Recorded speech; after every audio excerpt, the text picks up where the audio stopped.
Mr. President, I rise today to speak about a very important issue for our nation's judicial system and two bills that I and my colleague from Montana have introduced. The bill's primary focus is what all of us in the United States Senate want, and that is equal justice under the law. One of the bills would split the dysfunctional and unwieldy United States Court of Appeals for the Ninth Circuit. The other bill will form a commission to evaluate the court and make recommendations based on its findings. Now, Mr. President, like a lot of us here, when I'm in Washington, I like to get out and try to get a run in the morning and look at the beautiful monuments, memorials. Oftentimes I run past the U.S. Supreme Court, and I often look at the inscription etched under the beautiful court there that says simply, "Equal justice under the law." I think of Supreme Court Justice Lewis Powell's famous quote where he stated, quote, "Equal justice under the law is not merely a caption on the facade of the Supreme Court building. It is perhaps the most inspiring ideal of our society. It's one of the ends for which our entire legal system exists." I also think of the thousands of lawyers and judges and clerks, past and present, who have lived their lives attempting to fill this important ideal, and how our democratic system of government is dependent on striving for this ideal. Mr. President, we should do everything in this body to make sure that that simple concept, equal justice under the law, is a reality for all Americans. All Americans should feel assured that when we seek justice, the burdens we encounter, the time we encounter to achieve justice won't be smaller or greater, depending on what part of the country in which we live. But unfortunately, Mr. President, that is not the case. Unfortunately, if you are a citizen of the United States and you live in one of the states over which the U.S. Court of Appeals for the Ninth Circuit has jurisdiction over your legal issues in the administration of justice, 1 in 5 Americans, they do not get equal justice under the law. And what our bills are focused on doing is righting that wrong. Because the U.S. Court of Appeals for the Ninth Circuit is simply too large. Its scope is too wide, and it has long passed its ability to provide equal justice and to contribute as a functional court system in the U.S. Court of Appeals federal system in our country.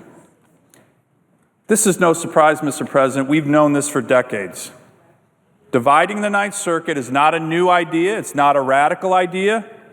In fact, not doing it is what's radical. If you look at the history of the United States, when federal courts of appeals have grown in terms of population, what has happened every time for decades, for well over 100 years, is that when the court grows too big, because the administration of justice grinds to a halt, the court is split.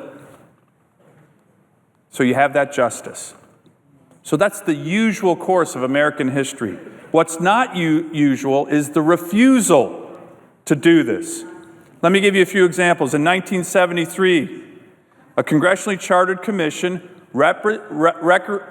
recommended to this body that for the administration of justice for American citizens, the Ninth Circuit should be split. It actually recommended that the Fifth and Ninth Circuit should be split. The Fifth Circuit was eventually split. But according to the commission, the Ninth Circuit, which it said had serious difficulties with backlog, delay, and justice for Americans, was not split. And it's only gotten worse. Mr. President, let me give you a few facts. There are 65 million people living within the boundaries of the Ninth Circuit. That represents 20% of the total population of the United States, 1 in 5 Americans. That is almost 2 times as many people as there are in the next biggest U.S. Court of Appeals, the next biggest circuit. And it is almost 3 times the average population of all the other circuits combined. But it's not just the size of this court. The caseload is what's inhibiting justice for Americans under the Ninth Circuit. At the end of a 12-month period last year, the Ninth Circuit Court of Appeals had almost 14,000 pending appeals. The largest next Court of Appeals had about 4,700. Justice delayed is justice denied. And in previous hearings in the United States Senate, we found that it takes, on average, for the Ninth Circuit, almost 40% longer to dispose of an appeal than in any other circuit in the country. Mr. President, this is simply a function of a court that is too big and too unwieldy. Because of the size and inefficiency of the court has started to come up with creative shortcuts, questionable procedural shortcuts, which I believe are shortchanging justice for tens of thousands of Americans every year in this Court of Appeals. Let me give you a few examples. Every court in the United States federal system, in order to have uniformity of law, when they have difficult issues, they meet as a court, what they call an en banc meeting. This provides uniformity in all the courts. There's only one court that doesn't do that.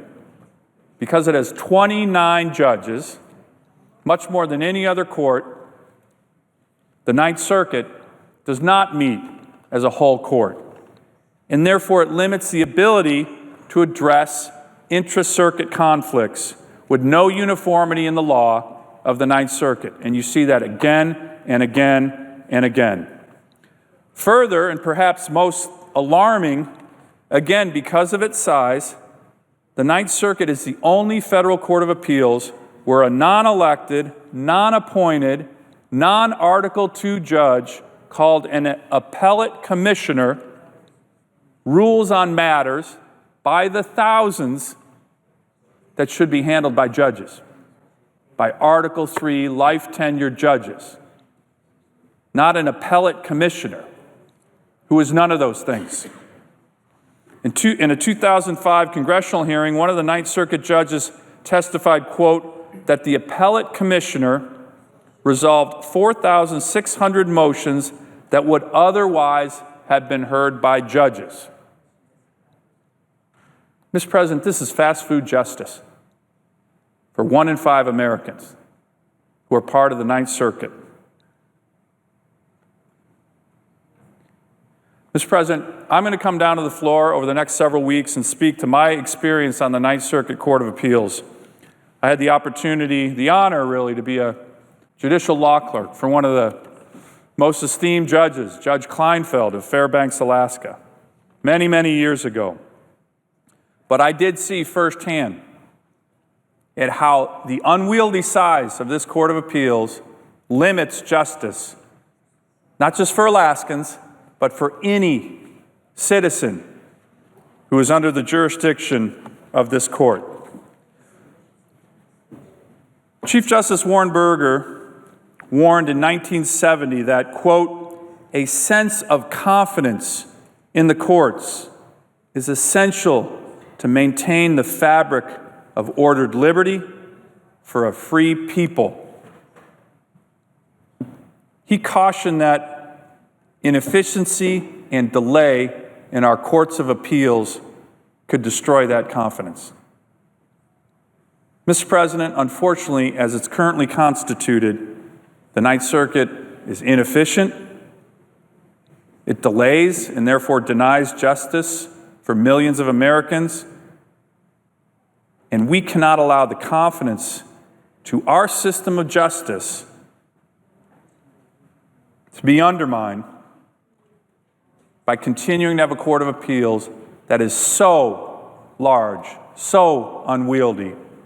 And that's what the senator from Montana and I intend to do with our bills to bring equal justice for all Americans. I turn to my colleague from Montana for his views on this very important issue.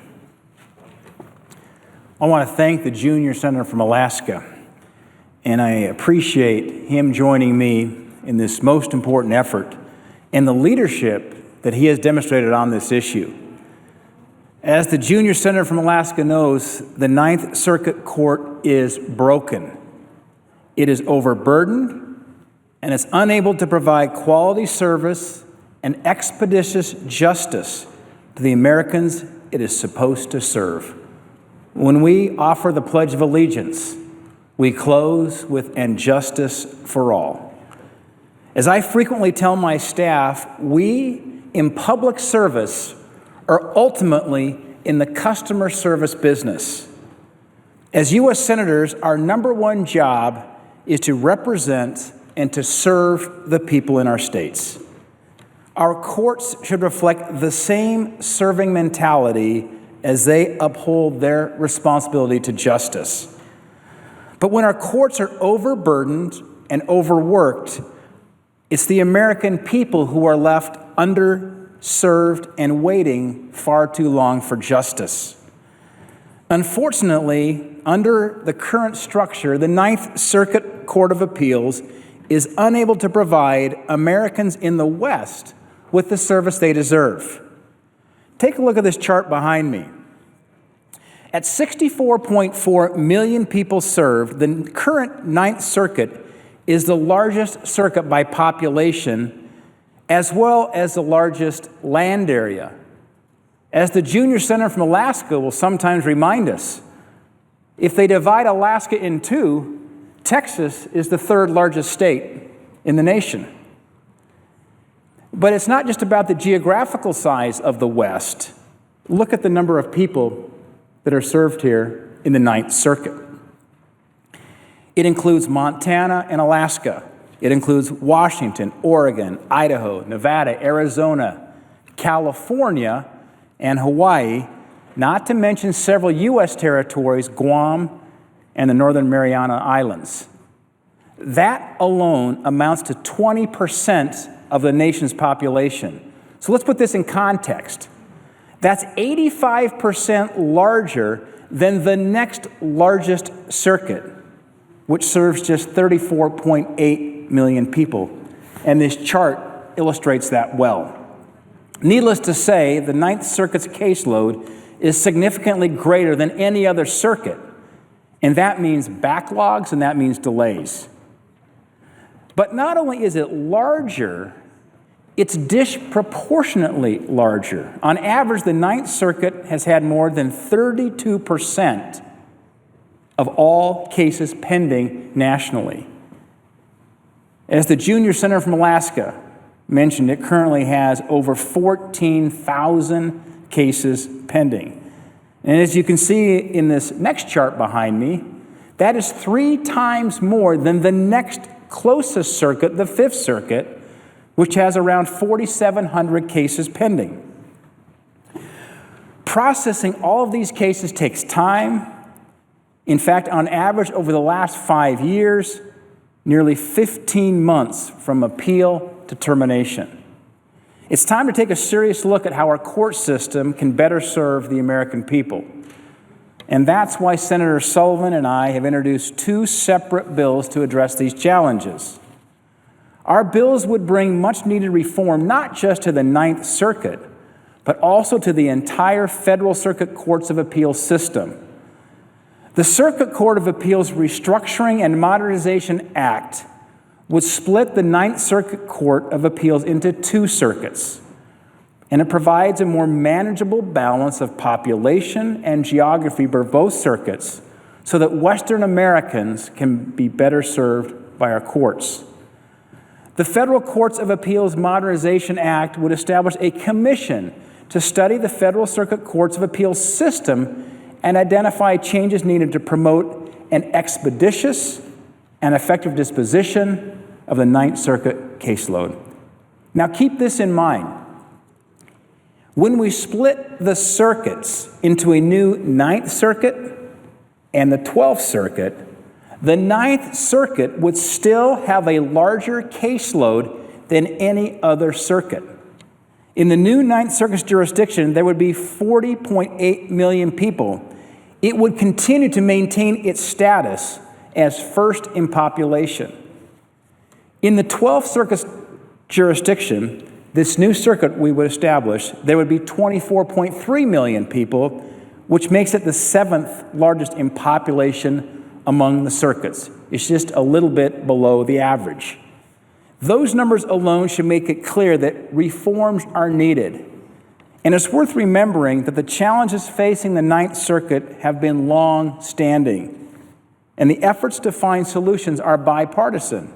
In fact, two prior commissions, one in 1973 and the other in 1998, which, by the way, was championed by California Senator Dianne Feinstein, both determined that the Ninth Circuit had an overly burdensome size and scope and suggested that changes need to be made to the structure of the federal courts of appeal. So it's time to move forward with concrete solutions to address this problem. The bills introduced by the junior senator from Alaska and myself will do so. I was trained as an engineer. As an engineer, you identify a problem, but the most important thing you do is you find the solution. We have a constraint. We have a capacity constraint, which can be alleviated. We think about our communities. As our communities grow, we need to add more schools, add more teachers, add more police officers. We need to ensure that all Americans have access to the justice that they deserve. It's time to split the Ninth Circuit. I want to thank the junior senator from Alaska for championing this important issue, and I look forward to working with you to find the remedy and solution. And I want to thank my colleague from Montana, and his point in particular. The charts make a very compelling case, but I think his point in particular about constraints, about when things get too large, that they become an organization that can't function. And I think sometimes when you look at the debate that's occurred previously about the Ninth Circuit, somehow we've gotten to the point where this is some kind of radical idea to split the Ninth Circuit. But if you look at the history of our country, the radical idea is actually not splitting the Ninth Circuit. The outlier position is not to take either a court that has this many cases pending, or if you want to controls this much of the population, and not do something about it. The history of this body, starting with the Judiciary Act of 1789 that created 3 circuit courts, Eastern, Middle, and Southern, and then only a few years later, the Congress acted again in 1802. A mere 13 years later, and Congress doubled the number of circuit courts to 6. And what we've seen throughout our history is when this kind of situation exists, where one court has an enormously oversized population, Congress, as my colleague from Montana mentioned, in a bipartisan manner, acts. And they act for the sole reason to make sure all Americans are getting the effective administration of justice. And when your citizens wait longer than any other Americans and have delays more than any other Americans. And when your court that you're subject to the jurisdiction of starts to create procedural shortcuts, not a lot of which are known, and we're going to talk about some of those over the next several weeks, and no other court does that, you start to see that 1 in 5 Americans are burdened by this and burdened by the lack of what the Supreme Court says, equal justice under the law. So I want to again thank my colleague from Montana. I know he has some views on what would happen again if this doesn't happen in his state or in my state, but this isn't just about the West, this is about all Americans. We all deserve the same justice, and just by looking at these 2 posters, cases pending, as I talked about earlier, the time it takes to get appeals completed, and the enormous population of just 1 circuit, what's clear to me is that the Congress needs to act. And I'm honored to be working with my good friend from Montana, where we're offering the Congress a variety of different ways to approach this. A commission, a bill to split the circuit. But I want to again emphasize, this is not a radical idea. The radical idea that is out of step with American history is to not do something about this. Every time in America's history, since the Judiciary Act of 1789, when this type of situation has occurred, Congress has acted, and they've acted because they know equal justice under the law was at stake. I remember as we were raising our 4 children, sometimes, maybe it was late at night, maybe with a sick child, I'd turn on Sesame Street with the child. I remember there was that one of these things is not like the other songs. As I look at that chart, this could be a Sesame Street illustration right here. One of these circuits is not like the other. It's such a stark contrast to what we see with the Ninth Circuit, with the disproportionate number of cases that are pending here in the Ninth Circuit. This is not that complicated of a problem in terms of trying to identify where the problem lies. It's simply a factor of constraints, and it starts with the population chart that my colleague from Alaska has, but then it results in a disproportionate share of cases coming out of that population. And that is why something must be done. These 2 prior commissions that have studied this before, the one in 1973, which, by the way, determined in 1973, I was 11 years old. I was about Sesame Street age then. At that point, they said the Ninth Circuit had an overly burdensome size, 1973, and yet again in 1998, I'm grateful that California Senator Dianne Feinstein was championing that commission as she was looking at this same issue then, 18 years ago, determining the Ninth Circuit was overly burdened and suggested changes need to be made to the structure of the federal courts of appeal. And so I look forward to working with my colleague from Alaska as we have identified this problem and move forward now on a solution. If there's something we hear over and over and over again from the American people, is you're not solving the problems facing this country. We have a problem. We have a solution. I look forward to vigorous discussions, continue to get more information, and look for the alternatives here. We think this is the best solution, to split the Ninth, add the 12th Circuit, and even after that is done, you take the Ninth and create the new 12th Circuit, the Ninth Circuit is still the largest circuit by population in the United States. And again, I want to thank the Junior Senator from Alaska for taking lead in this effort, and look forward to continuing having this discussion. And I appreciate my colleagues' focus on this issue as well. And we're going to continue to be focused on this. I'll end by just mentioning, Mr. President, you mentioned the Sesame Street adage. One of these things is not like the other. Well, one other area where this is the case, as I mentioned before, is in the en banc procedures. That is when the courts of appeals, every one of them in the country, with the exception of one, when they have difficult issues, they sit together. All the active judges sit together. This provides uniformity and predictability in these courts. But one of these courts is not like the others. The Ninth Circuit can't do this. It's too big.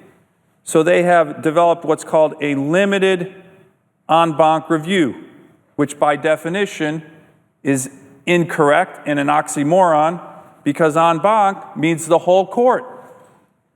So that's why you have so many opinions in this court that are not uniform, that are problematic, and that undermine the administration of justice for the 1 in 5 Americans who are subject to this court's jurisdiction. I look forward to working with my good friend, the senator from Montana, and members of both sides of the aisle. This should be a bipartisan issue from every member of this body who wants to make sure their citizens have equal justice under the law. Mr. President, I yield the floor. Mr. President.